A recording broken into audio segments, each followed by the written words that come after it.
আসসালামু আলাইকুম। আপনারা সবাই কেমন আছেন? দেখেন, আজকে যে জানে প্রচুর ঝড় বৃষ্টি, হ্যাঁ, টিন টুন ভাঙ্গি নিয়ে যায়। এখন তো বাতাসটা একটু কমছে, মানে এমন অবস্থা ছিল যে মনে করেন যে টিন টুন মনে হয় যে উড়োই নিয়ে যাবে। মানে এই জায়গা বৃষ্টি হয় না এমন ফিলি, মানে দেখা যাচ্ছে কি যে বৃষ্টি হয় না এমন ফিলি হয়, মানে হয় যে পুরো ঝড় ভাঙ্গি চুরি নিয়ে যাবে।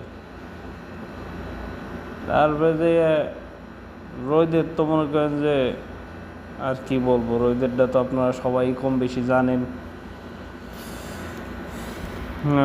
দোয়া করবেন আমার জন্য। আসসালামু